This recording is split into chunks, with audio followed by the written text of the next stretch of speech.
My name is Harper Holloway.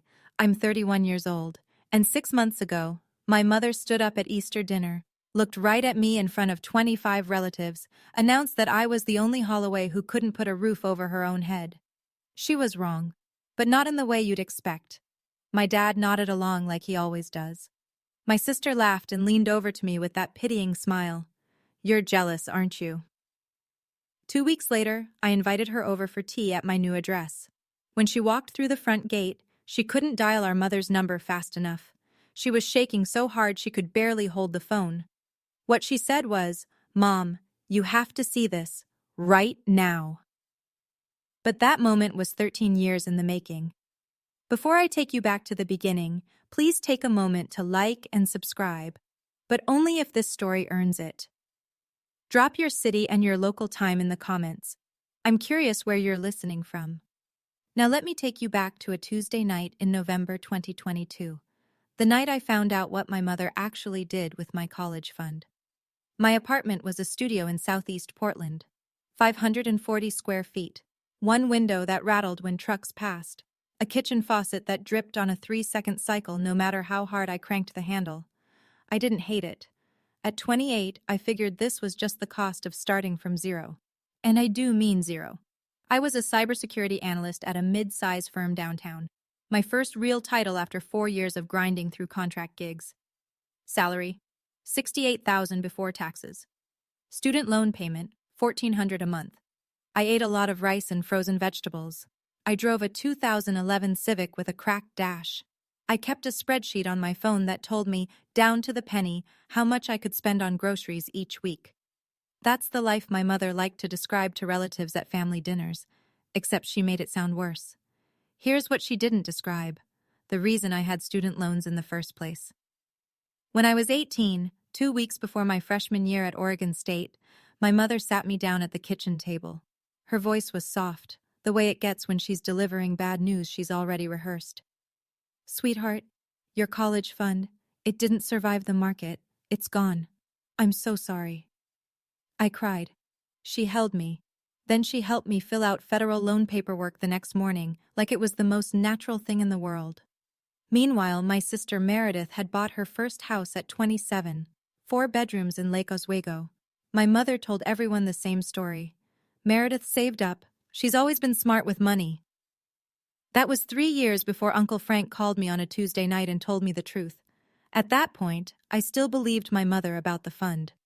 That changed in a single phone call. Let me paint the picture for you. Thanksgiving. Meredith's house. The dining table sat 14, and my mother moved through that room like she'd designed it herself. She pointed out the light fixtures to Aunt Patrice. She ran her hand along the kitchen island for my cousin Dennis. She did everything except hang a sign that read, "This is what success looks like." I sat at the corner of the table between Uncle Dennis and a cousin I saw once a year. My mother was talking to Aunt Patrice across the cranberry sauce. She didn't lower her voice. She never did. "Harper's still renting. A studio, bless her heart. That tech thing she does. It's so unpredictable. I worry." Patrice glanced at me. I smiled. Then Meredith, from the head of the table, tilted her head at me the way people tilt their heads at sick animals. "Hey, Harper, want me to ask around at the brokerage? Real estate is way more stable than whatever you're doing." "I'm fine, Meredith. Just trying to help." My father looked at his plate. He cut his turkey into very small pieces. He didn't say a word. After dinner, I offered to help with dishes. Meredith waved me off. "You're a guest." She said it kindly, but the subtext was clear. This is my kitchen. In my house, which I own. That night, scrolling through my phone in the car before I drove home, I noticed something. Meredith had created a new family group chat for planning Christmas. Everyone was in it. Everyone except me. When I texted her about it, she replied in 30 seconds. "Oh my God, I totally forgot. Adding you now." She never added me. The call came on a Tuesday in November. I was sitting on the floor of my studio, laptop open, debugging a firewall config for a client presentation the next morning. My phone buzzed. Uncle Frank. He never called. We texted on birthdays, maybe. That was it. I picked up. "Harper?" His voice sounded like he'd been pacing. I've been going back and forth about this for a long time, but I can't carry it anymore. Carry what, Uncle Frank? A long pause. I could hear him breathing. Your mother didn't lose your college fund, sweetheart. She withdrew it. All of it.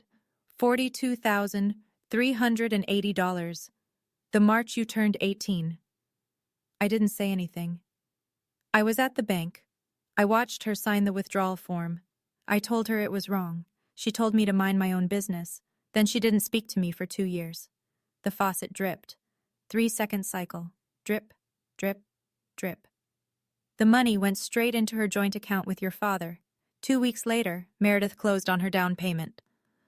I slid off the couch onto the kitchen floor, cold tile on the backs of my legs. Phone pressed against my ear so hard it hurt. I didn't cry. Something behind my ribs just went quiet, like a pilot light going out. Harper, you there? I'm here. I know this is a lot, but you deserve to know. Yeah. My voice sounded like it belonged to someone else. Yeah, I did. Uncle Frank said one more thing before he hung up. I kept the bank statements, Harper. All of them.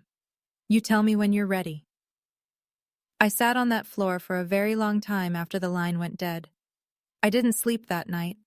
I lay on my back staring at a water stain on the ceiling and ran the math. $42,000, withdrawn in March of my senior year. With even conservative growth over the 13 years since, call it 5% annually, that fund would have been worth close to $55,000 in today's dollars. $55,000 that was supposed to pay for my education, that instead paid for my sister's front door. But the money wasn't even the worst part. The worst part was what would happen if I confronted my mother. I could see it so clearly it made my jaw ache. Gloria Holloway did not lose arguments. She redirected them. If I called her, she'd deny it. She'd say Frank was bitter, that he'd always been dramatic, that he was trying to destroy the family. Meredith would back her up. She always did. My father would sit in his recliner with the TV volume turned up 2 notches higher than normal, and within 48 hours my mother would have called every aunt and cousin to explain that poor Harper was going through something and lashing out. I'd become the villain. She'd become the victim. Nothing would change. But if I stayed silent, I kept being the footnote, the family cautionary tale, the daughter who rented a studio and worked in that tech thing. Neither option moved me forward. So at 2 a.m, I opened my laptop. I created a spreadsheet with 3 columns: monthly income, monthly savings, target. The target had a 7-figure number. Confrontation gives liars a stage. I decided I'd build my own stage instead. I closed the laptop at 3:15, set my alarm for 6, and went to sleep for the first time that night. I had a presentation in the morning. My mother called the following Sunday. Sweetheart, I ran into Patrice at the store. She mentioned a landlord in Milwaukee who has some affordable units. Shall I get the number? I gripped my phone. I'm not looking for a new place, Mom. Oh, I just thought you mentioned your rent went up. I didn't mention that. Well, someone did. Anyway, it couldn't hurt to have a backup. After she hung up, I sat very still. Then I opened Facebook. Aunt Patrice had messaged me 4 days earlier. Hey, honey, your mom said you're looking for something cheaper? I know a guy. Uncle Dennis. Harper, no shame in downsizing. Let me know if you need help moving. My cousin Laura. Your mom told my mom you're in a tough spot. Thinking of you. My mother had turned me into a charity case. She'd called every branch of the family tree and told them I was drowning, without ever asking me how I was actually doing. I scrolled through 7 messages. 7 different relatives, all parroting the same story. Gloria Holloway's version of my life, distributed like a press release. Then I noticed Meredith's Facebook post from that morning. A photo of her newly remodeled kitchen. White quartz countertops, brass fixtures. Caption: So grateful for this space. Thanks, Mom, for always believing in me. The post was dated November 17th, my birthday. I put the phone down. I opened my spreadsheet. I adjusted the savings column upward by $200 a month. That meant no eating out, no new clothes, no streaming subscriptions. I was fine with that. My mother measured my worth in square footage. I was done converting. There was one person I trusted at work, Diane Prescott, VP of Threat Intelligence. 56 years old, silver bob, reading glasses she wore on a chain like a librarian who could also dismantle your network in 12 minutes. I didn't tell her about my family. Not then. I just asked a question. Diane, what does it take to move up here? She looked at me over those glasses. You're already doing the work, Harper. You just need to stop being invisible. She pushed a file across her desk. A proposal for a new enterprise security audit. Our biggest client, a regional hospital chain. The previous team lead had quit mid-project. This is yours if you want it. It's ugly, tight deadline. But if you land it, people above me will know your name. I took the file. For the next 11 months, I worked 12-hour days, sometimes 14. I lived on coffee and meal-prepped chicken. I automated 40% of my paycheck into an investment account, index funds, nothing fancy, and pretended that money didn't exist. I stopped sharing anything about my job with my family, not because I was hiding it, because every time I'd mentioned work before, my mother had waved it off like I was describing a hobby. That computer thing. Are they even going to keep you? The last time I'd told her about a project win, she'd changed the subject to Meredith's new patio furniture within 2 sentences. So I just stopped. And nobody noticed. The hospital audit shipped on time, under budget. The client renewed for 3 years. Diane sent me a 2-line email the day the contract closed. Nice work. Come see me Monday. 12 months later, Diane called me into her office. I thought I was in trouble. I was wrong. A year can change everything if you let it. Diane promoted me to team lead. Salary jumped to $112,000. New badge, new floor, new title on the company directory. I didn't post about it. I didn't call anyone. I just updated my spreadsheet. Christmas came around. Meredith hosted, as always. Her house smelled like cinnamon and new paint. She'd remodeled the living room, $30,000, she announced to the room within 5 minutes of our arrival. Shiplap accent wall, recessed lighting, a 75-inch TV mounted like a museum piece. My mother walked guests through like a docent.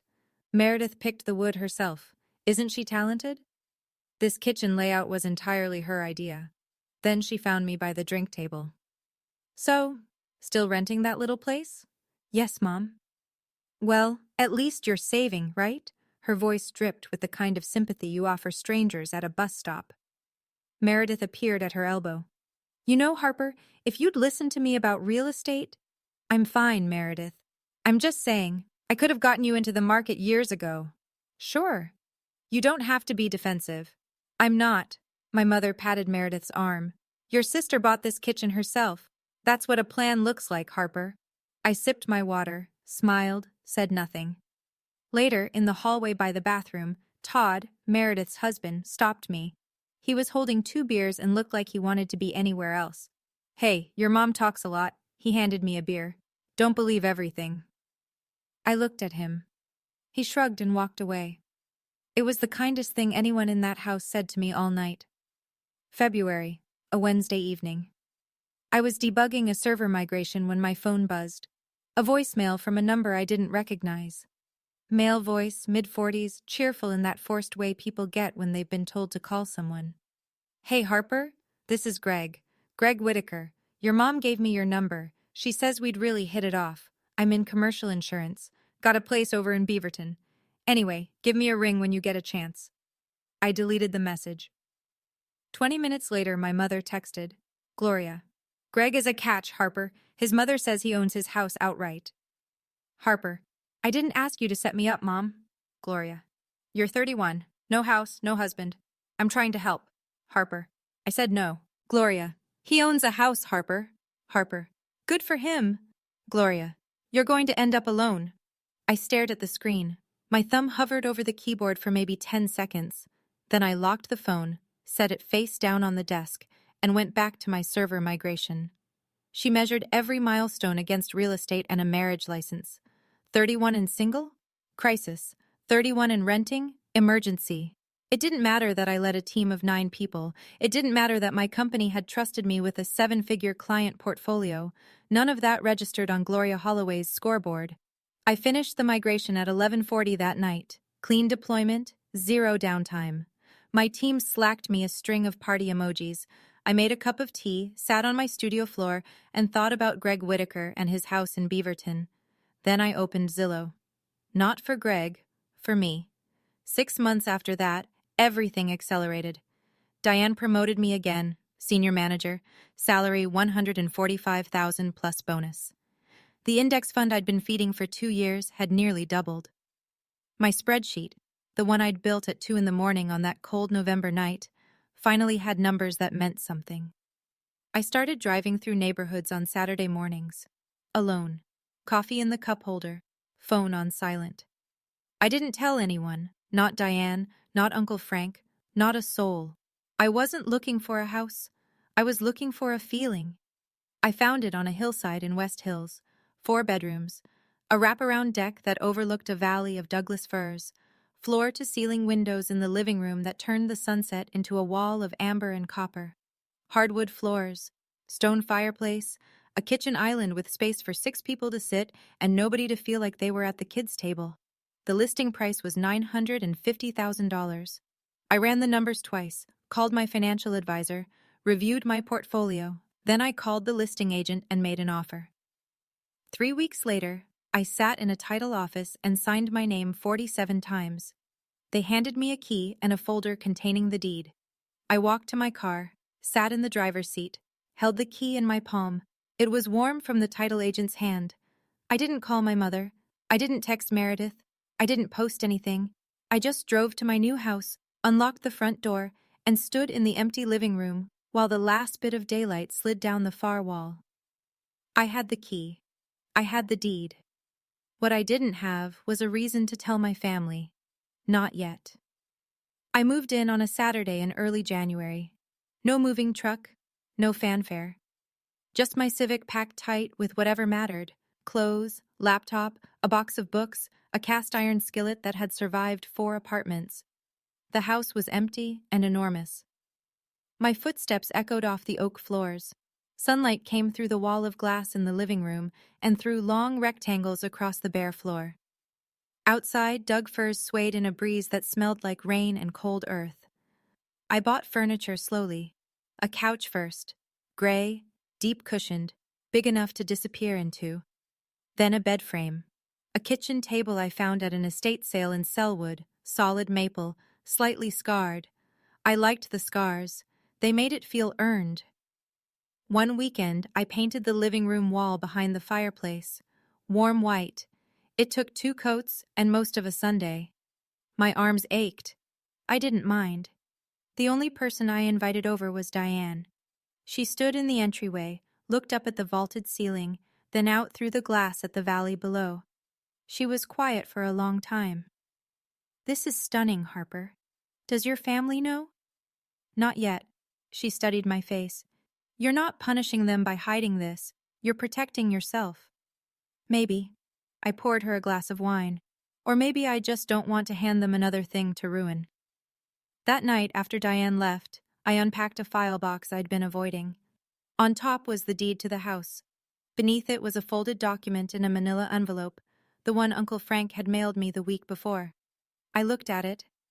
Then I put both documents in the top drawer of my desk. There was a second document in that drawer. I wasn't ready to look at it yet. In March, Meredith's daughter Lily turned 4. Birthday party at Meredith's house. The whole family crammed into the backyard under a rented canopy. I brought a stuffed elephant and a card with a 20 inside.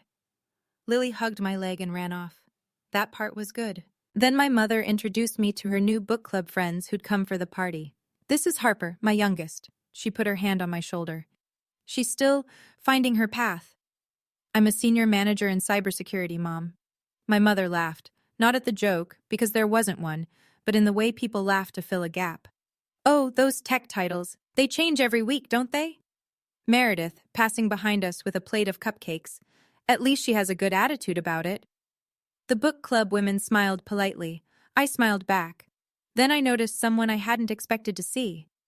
Uncle Frank was sitting in a lawn chair by the fence, a paper plate balanced on one knee. He'd been re-invited to family events about a year ago, after 2 years of Gloria's freeze-out. He kept to himself mostly. But when I crossed the yard, he looked at me and gave me a single slow nod. I sat beside him. The bank statement I sent you, he said quietly. Your mother's signature is right there. Date, amount, account number. You read it? Not yet, Uncle Frank. Soon. Take your time. It's not going anywhere. Across the yard, my mother watched us. I saw her expression shift, just for a half second. Something tightened around her eyes. Then she turned to Aunt Patrice and launched into a story about Meredith's new pergola. Frank, she called across the yard, just loud enough. Don't fill her head with your nonsense. You always dramatize. Frank took a sip of his lemonade and said nothing. That night, I drove back to West Hills. I made a cup of chamomile. I sat at my kitchen table, the scarred maple one, and pulled the manila envelope from my desk drawer. For a minute I just held it. Then I opened it. The document was a bank statement from Pacific Northwest Federal Credit Union. A custodial account opened on September 3, 2004, the year I turned 3. Beneficiary, Harper Elaine Holloway. Custodian, Gloria A. Holloway. Deposits appeared every month, $50, then $100, then $200 as the years went on. By March of my senior year, the balance read $42,380. Then a single line, withdrawal, March 14, 2013, $42,380. Authorization, Gloria A. Holloway. Transferred to joint checking account ending in 7741. I stared at the numbers. My mother's signature was at the bottom of the authorization page. Neat cursive. The same handwriting that had signed my permission slips and birthday cards. 2 weeks after that withdrawal, Meredith closed on her house. I folded the statement, placed it back in the envelope, put it in the drawer next to my deed. Then I called Uncle Frank. I read it. And? I'm not going to yell. I'm not going to beg. I looked out the window. City lights scattered across the valley floor like a second set of stars. I'm just going to be ready when the moment comes. That's my girl. We were quiet for a moment.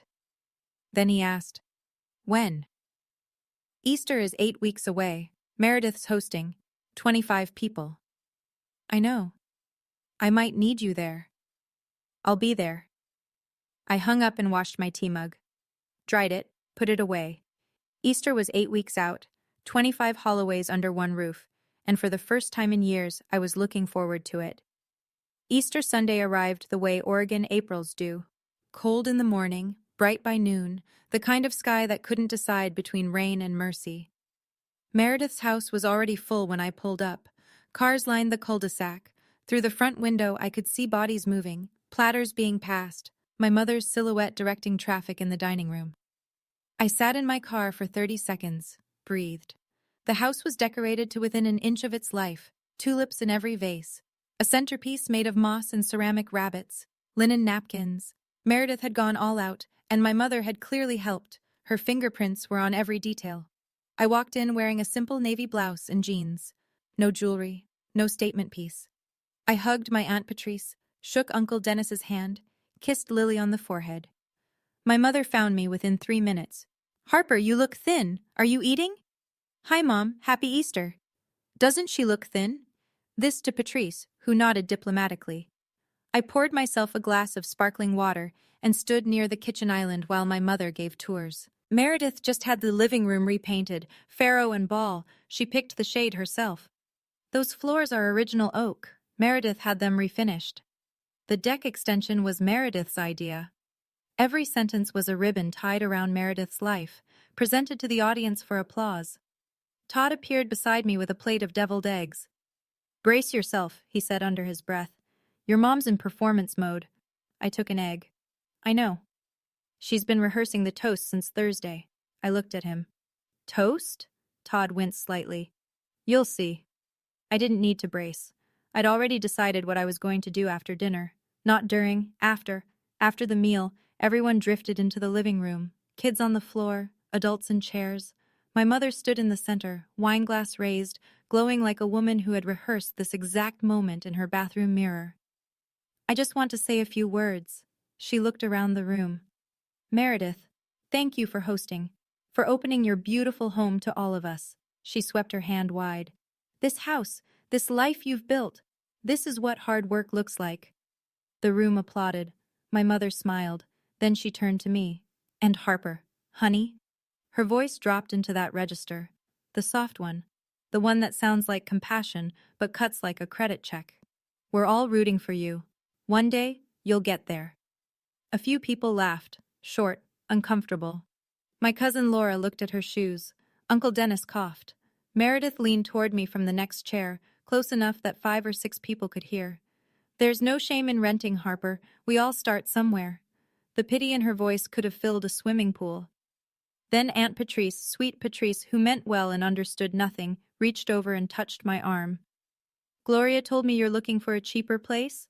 I know a wonderful landlord in Milwaukee. The room got quieter. Heads turned. My mother had told everyone. Every single person in this room believed I was struggling, downsizing, barely scraping by. She'd built that narrative so carefully over so many years that it was now the only version of me any of them had ever known. I'm not looking for a cheaper place, Patrice. Oh, honey, there's no shame in asking for help. I didn't ask. My mother's chin lifted. Your pride will be your downfall, Harper. I set my glass down. I didn't say another word. Not yet. It happened in the hallway 10 minutes after the toast. Meredith caught me as I was heading toward the coat closet. She positioned herself between me and the front door, arms crossed, head tilted. 5 or 6 people lingered within earshot. Patrice, Dennis, cousin Laura, Todd. Honestly, Harper, Meredith's voice was half whisper, half performance. Are you jealous? It's okay to admit it. Jealous of what, Meredith? She waved her hand in a slow circle. The house, the life, the fixed-rate mortgage and the shiplap accent wall and the $30,000 kitchen. Of this. I worked for this. I looked at her, held her gaze for 3 full seconds. The hallway was very quiet. I'm sure you did. Something flickered across her face. What's that supposed to mean? Nothing. It means I'm sure you did. She stared at me. I didn't blink. She couldn't read me, and that scared her more than any insult would have. She turned and walked back to the living room. I heard her voice, pitched to Carrie. Mom, Harper's being weird again. My mother's sigh was audible from 20 feet away. She's always been the difficult one. In the corner of the living room, Uncle Frank set his coffee cup down on the end table. Slowly. His eyes moved from Meredith to Gloria and stayed there. Gloria noticed. For just a second, she met his stare. Then she turned away and started clearing dessert plates as if she hadn't seen him at all. But I'd seen it. That tiny flinch. That half-second where my mother remembered that Frank knew something she'd spent 13 years burying. I picked up my jacket. It was time to plant the seed. I had my coat on, keys in my hand. My mother was already halfway through her closing commentary. Harper always leaves early, it's just her way, when I stopped at the edge of the living room. Actually, Meredith.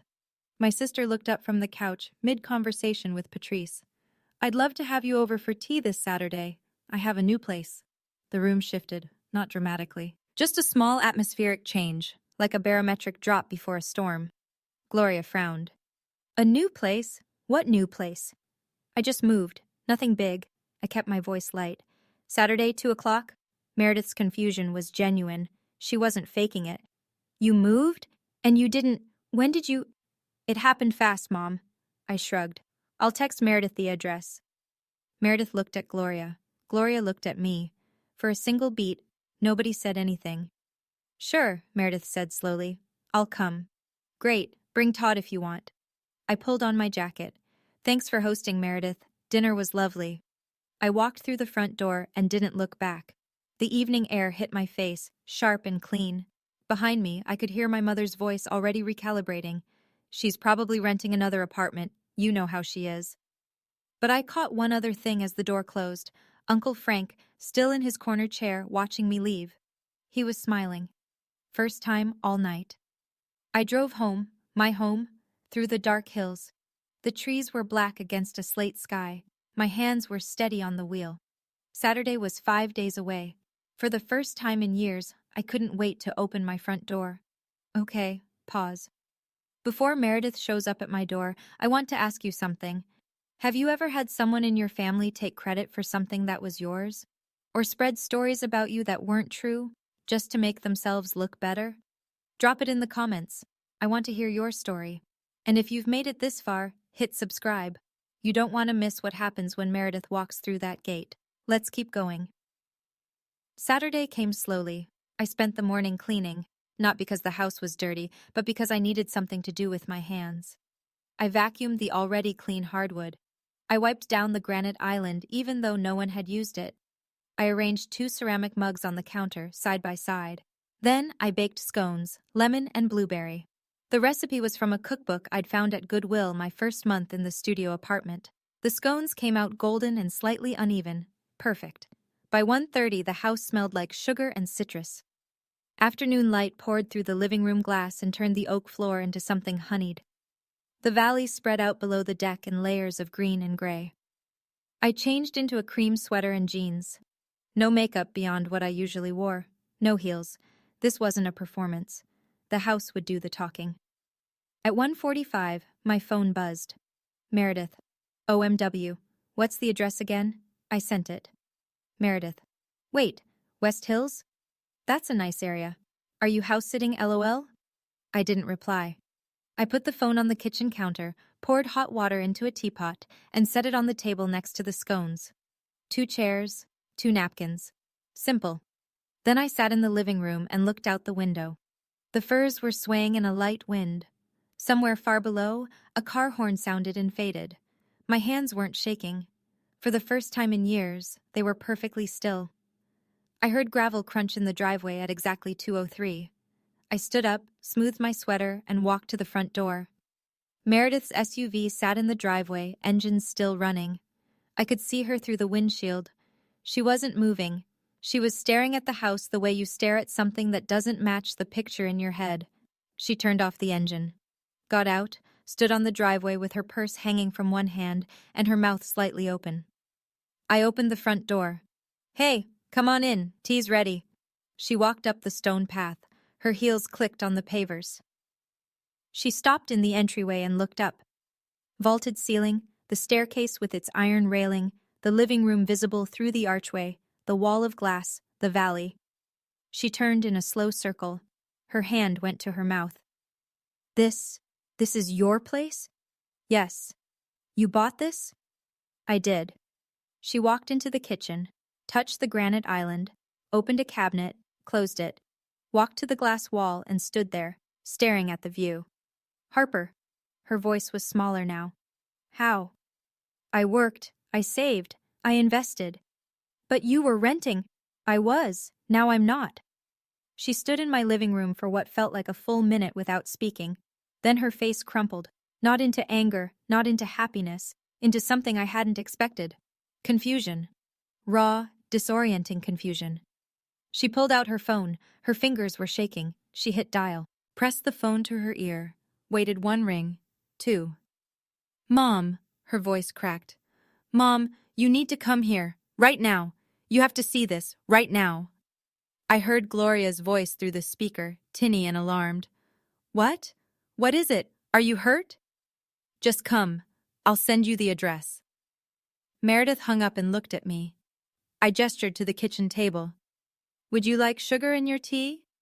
Gloria arrived in 19 minutes. That's fast from Lake Oswego to West Hills on a Saturday. She must have driven like the house was on fire. I heard 2 car doors.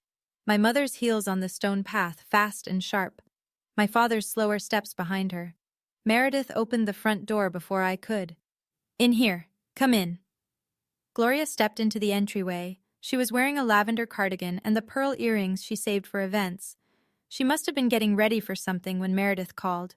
She looked up. She stopped. 5 seconds. No sound except the wind through the trees outside. What is this? My house, Mom. Welcome. She walked forward as if the floor might not hold, into the living room. She touched the back of my couch, looked at the fireplace, the stone mantel, the built-in bookshelves I'd been slowly filling. She walked to the glass wall and stared at the valley. But you never said... Her voice was thin. How could you afford... I've been a senior director at my company for a year, Mom. My salary and investments covered it. Senior director? Since when? Since you stopped asking about my job. She turned around. Her face was the color of paper. Richard stood in the doorway. He hadn't moved past the threshold. His eyes were red. His chin was trembling. I'm proud of you, Harper. His voice barely held together. It was the first time he'd said those words to me in my adult life. Gloria spun toward him. Did you know about this? No, I didn't. Then my father did something I'd never seen before. He walked across the room and put his arms around me. Gloria stood 3 feet away, outside the embrace, face white, hands at her sides. My father held me for a long time. He smelled like sawdust and Old Spice. Same as when I was 10, same as always. His hands shook against my back. When he let go, the room had shifted. Meredith was sitting on the edge of the couch, knees pressed together, staring at the floor. Gloria hadn't moved from her spot by the window. And then Meredith said the thing that cracked the dam. I don't understand. She looked up at me. How did you save enough? You had student loans, massive ones. Yes, I did. I mean, neither of us had a college fund. Mom said both funds were lost in the— Yours wasn't lost, Meredith. The room went airless. My sister blinked. What? My $42,000 was withdrawn the year I turned 18, 2 weeks before your down payment. Meredith's mouth opened, closed, opened again. That's not— She turned to Gloria. Mom? My mother's jaw was tight. Her fingers had found the hem of her cardigan and were twisting it. That's ridiculous. Who told you that nonsense? Someone who was there. Frank. She said his name like a curse. Frank has been trying to tear this family apart for— The front door opened. Everyone turned. Uncle Frank stood in the doorway. He wore a flannel shirt and work boots. His hair was windblown from the drive. In his right hand, he held a plain white envelope. He looked at Gloria. She looked at the envelope. For the first time in my life, I saw my mother completely, utterly silent. Hey, everyone. Frank stepped inside and wiped his boots on the mat. Sorry I'm late. Traffic on 26 was a mess. He walked over and placed the envelope gently on the kitchen table between the teapot and the scones. Nobody touched the envelope for what felt like a very long time. Then I picked it up, unsealed the flap, pulled out the bank statement and laid it flat on the table. Pacific Northwest Federal Credit Union, I said. My voice was even. Custodial account opened September 2004. Beneficiary, Harper Elaine Holloway. Custodian, Gloria A. Holloway. I pointed to the bottom of the page. March 14th, $42,380. Full withdrawal. Signed, Gloria Holloway. I slid my finger to the next line. Transferred to joint checking account, ending in 7741. I looked at Meredith. 2 weeks later, your down payment cleared. Meredith stood up, walked to the table, picked up the statement with both hands and read it. Her lips moved slightly as her eyes tracked the numbers. Mom. Her voice was very small. You told me this was your savings. You told me you and Dad set aside money. Gloria's face had gone from white to red. Frank, you had no right to keep that. I had every right. Frank's voice was calm, unshakable. She's my niece, and you lied to her face for 13 years. It was family money. I had the right to allocate. It was in my name, Mom. I said it quietly, but the room heard it. A custodial account for my education, not Meredith's down payment. Richard was sitting now. He'd found a chair by the wall. His head was in his hands. Gloria. His voice came out raw. You told me the fund performed badly. You showed me a statement. Frank shook his head. She showed you a different statement, Rich. The real one is right there on the table. Everything I did was for this family, Gloria said. No, Mom. I met her eyes. It was for Meredith. Meredith put the bank statement down. She pressed her palms flat against the table and stared at the grain of the wood. Mom. She didn't look up. You told me it was your savings. You told me Harper's fund was gone. I did what was best. Gloria's voice had shifted. Higher, faster, defensive. Meredith, you needed a house. You were getting married. She was always fine on her own.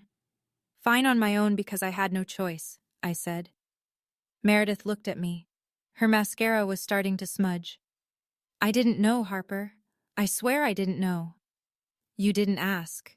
I kept my voice steady. That's not the same as not knowing. She flinched. It was slight, a tightening around the eyes, a small inward breath. But it was real. She knew I was right. Todd had been standing in the kitchen doorway the entire time, arms at his sides. He'd come with Meredith. He'd heard everything. He looked at his wife. Mare, we need to talk about this at home. Todd, please. Your sister built this house. He looked around the room. By herself, while your mother told everyone she was broke. Think about that. Meredith pressed her fingers against her eyelids. She was crying now, quietly, the way people cry when the tears have been waiting a long time. Richard finally lifted his head. His voice was barely above a whisper. Gloria, you told me the fund performed badly. I saw a statement. It showed losses. Frank crossed his arms.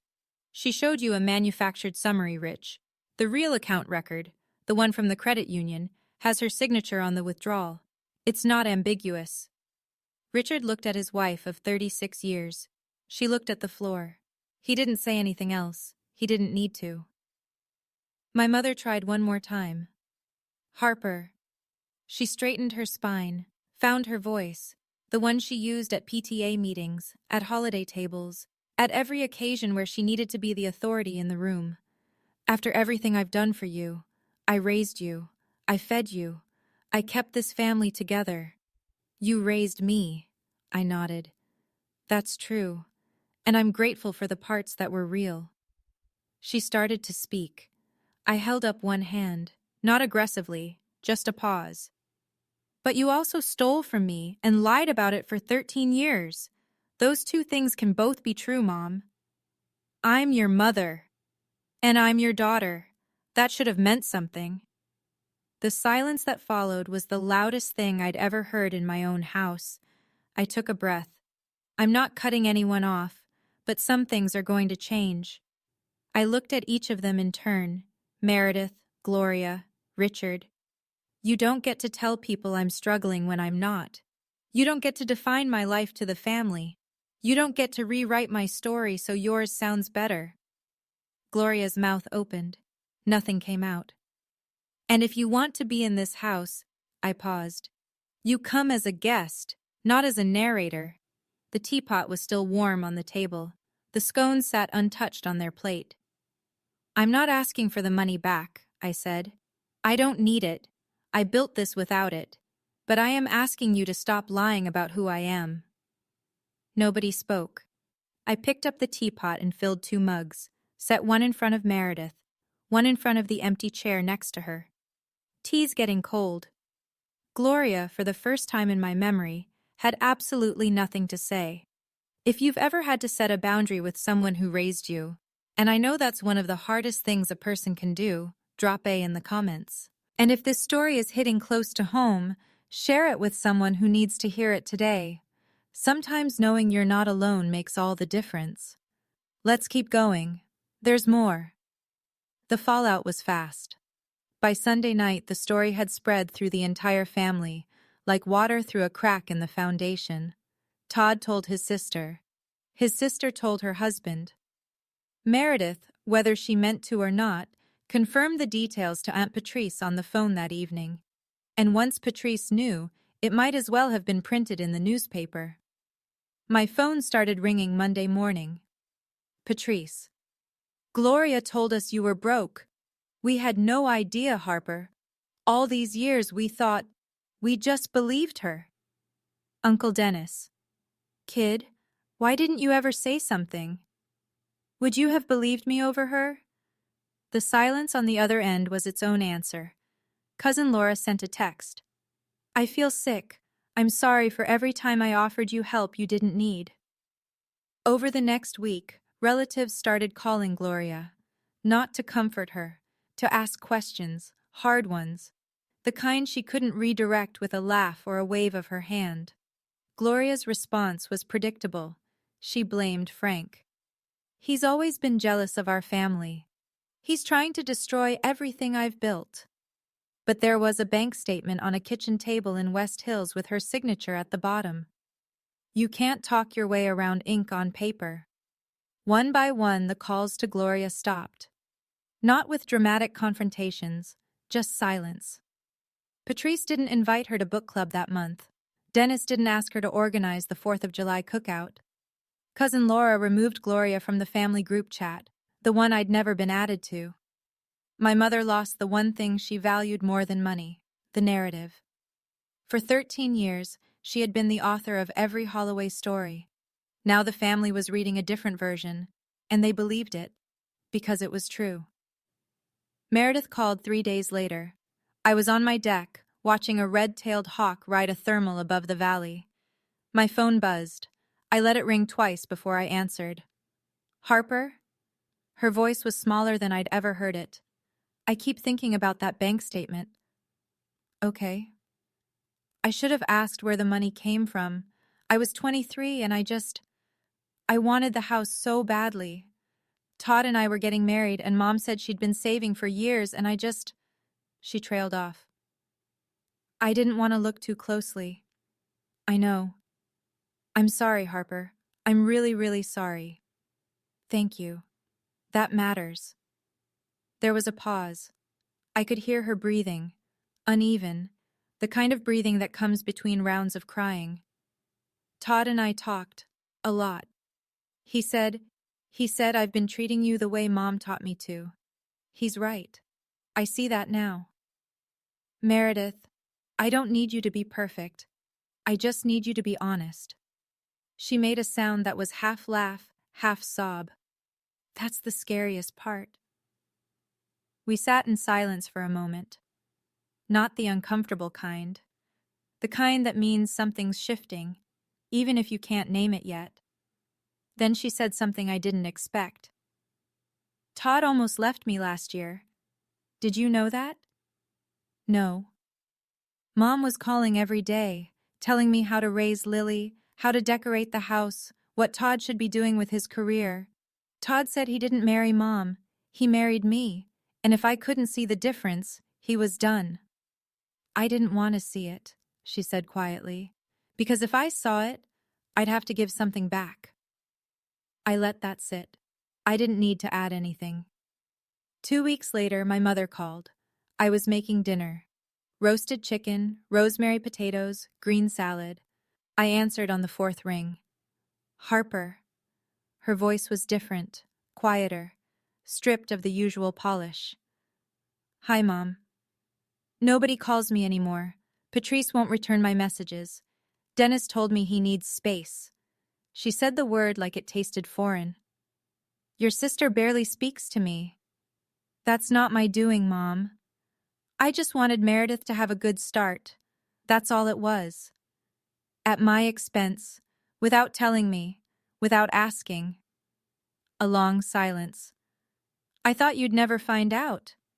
I turned down the stove, leaned against the counter. That's the part that hurts the most, Mom. Not the money. The fact that you were comfortable lying to me forever.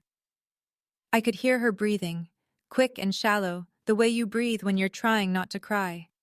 For a moment, I almost felt sorry for her. Almost. Can we just go back to normal? No, but we can go forward, if you're willing to be honest. She didn't respond for a long time. I could hear the clock ticking in her kitchen through the phone, the same clock that had hung over the stove my entire childhood. I don't know how, she finally said. I closed my eyes. That's the first honest thing you've said to me in 13 years, she hung up. I finished making dinner. The next Saturday, my doorbell rang. It was my father, alone. No Gloria. He was holding a toolbox. Your deck railing looked loose when I was here last time. You want to fix it? If you'll let me.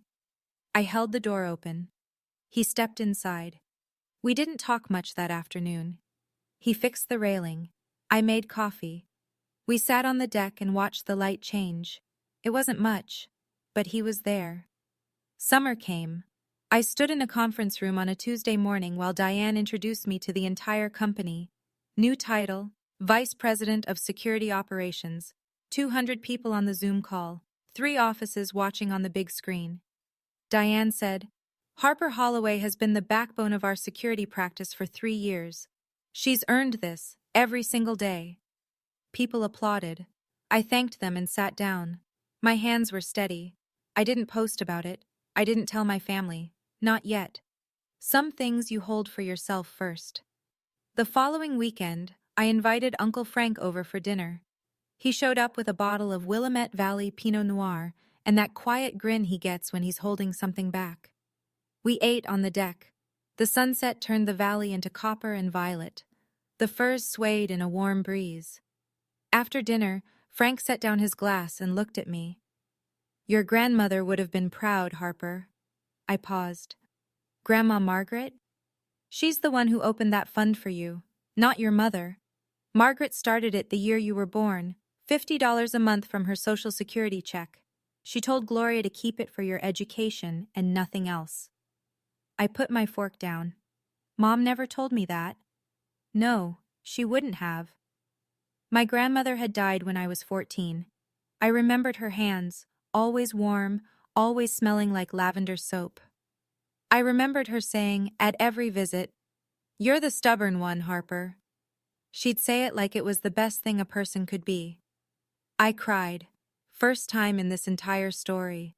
Not from sadness, from knowing that even when nobody in my house was watching out for me, someone had been. From the very beginning. Frank handed me a napkin and didn't say a word. Meredith and I started meeting once a month. Never at either of our houses.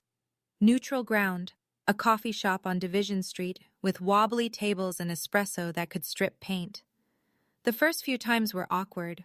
Lots of silences, lots of stirring drinks that didn't need stirring. But we kept showing up. She told me about couples therapy with Todd, about learning to hear her own voice instead of Gloria's, about the moment she realized she'd been performing her entire adult life, staging her home, curating her Facebook, measuring her worth by the same ruler our mother had built. I was so busy proving I was the successful one, she said, that I never asked if I was happy. I didn't have an answer for that, but I listened, and sometimes that's enough. In September, a letter arrived at my house. No return address I recognized. Inside, a single page, handwritten. My mother's handwriting. The same neat cursive that was on the bank withdrawal form. Harper, I made choices that weren't mine to make. I'm trying to understand why. I don't know if I can explain it, but I'm trying. Mom. No, I'm sorry.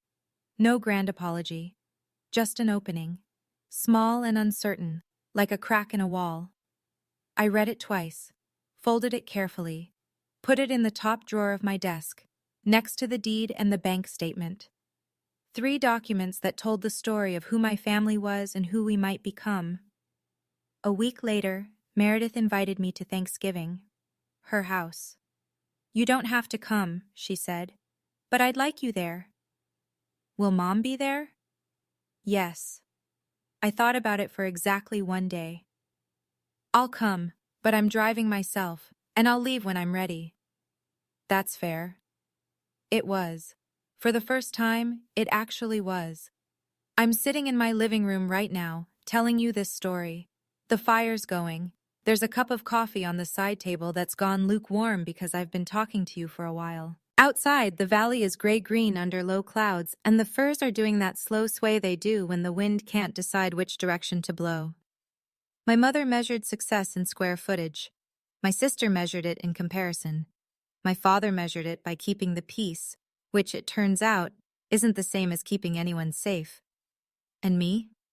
For a long time, I measured it in silence, the kind of silence that builds things nobody sees coming. I don't hate my mother. Hate is heavy, and I've been carrying enough. I don't hate Meredith either. She's trying, clumsily, imperfectly, and that counts. What I stopped doing was waiting. Waiting for them to see me.